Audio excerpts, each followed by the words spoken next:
So young Republicans are now getting fired after it was leaked out a bunch of their Telegram chats. I want to go over this and some other things, and let's jump right in. So this was the headline then today. It's revolting. More young Republican chat members out of jobs as condemnation intensifies. And this is a follow-up in Politico to a story before, and I can't even really even say it on YouTube. I'll just say it says, I love, the mustache guy.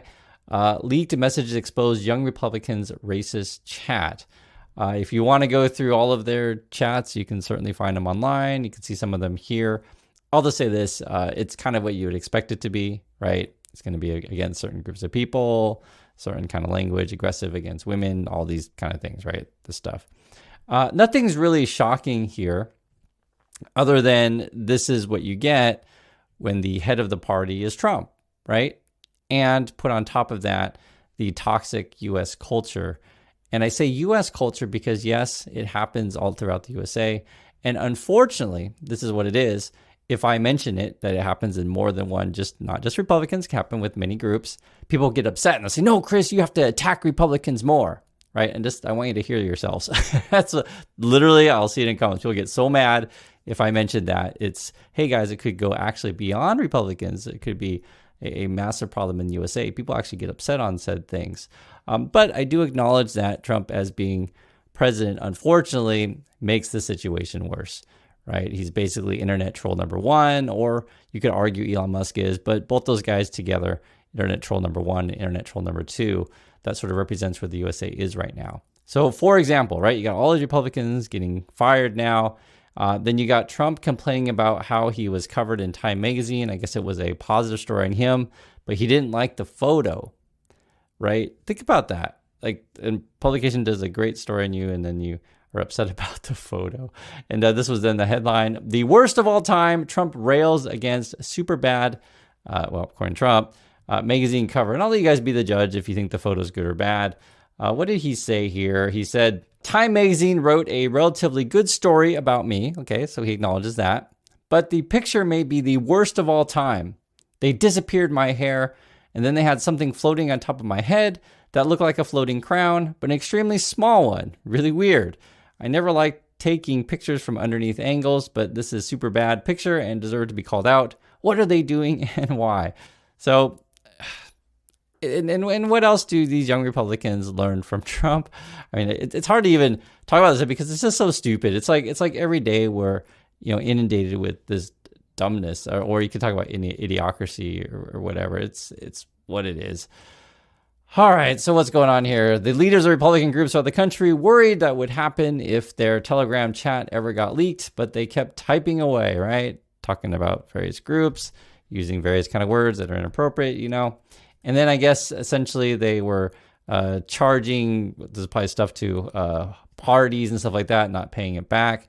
What this ends up being, and I was thinking about the most simplest way to describe these young Republicans or the Trump culture. It's like frat boys out of control, right? Or, frat boys that spend mommy's and daddy's money, drinking, doing whatever, substances that they're up to, and calling whatever services. You kind of get that culture, right? And it's nothing shocking here. If you've ever seen a movie, I'll give you an example, like the Wolf on Wall Street kind of movie. And in this day and age, people actually worship that kind of culture, right?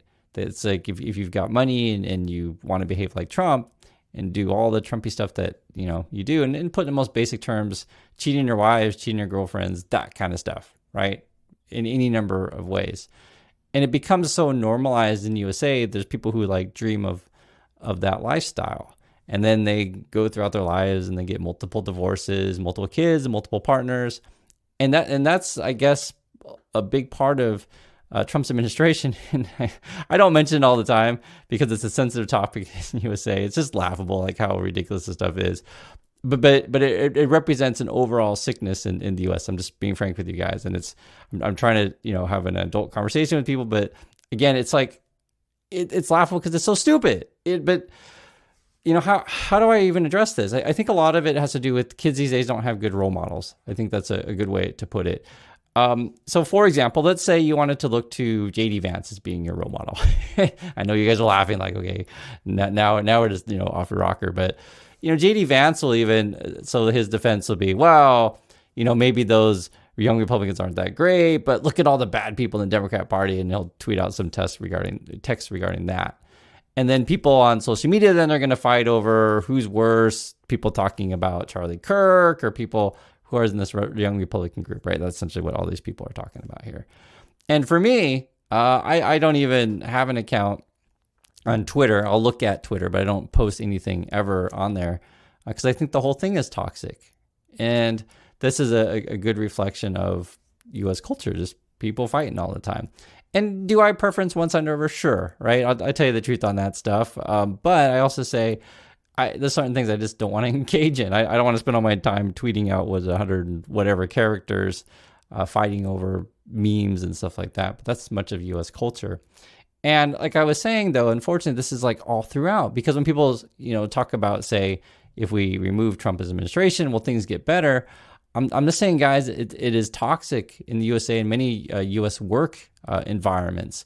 That's something that I never dreamed to be a part of. I never wanted to be part of corporate America. For people who are in that world, you probably know what it's like to try to climb up the corporate ladder. It's a lot of backstabbing going on. You got to form alliances. It's basically a reality TV show. And usually, in my experience at least, from what I've seen from, not just my experience, but other people, it's not really about picking the best qualified people. It's about who can play the politics of the office the best, right? I pulled up this movie. It's called Bombshell. You can check this out. This shows sort of the toxic culture over at Fox News. It's not isolated. I just want to make that clear. And it's not just guys do this stuff. You could say women do this stuff as well. It's like part of U.S. culture. And even if you bring up this topic, people get upset.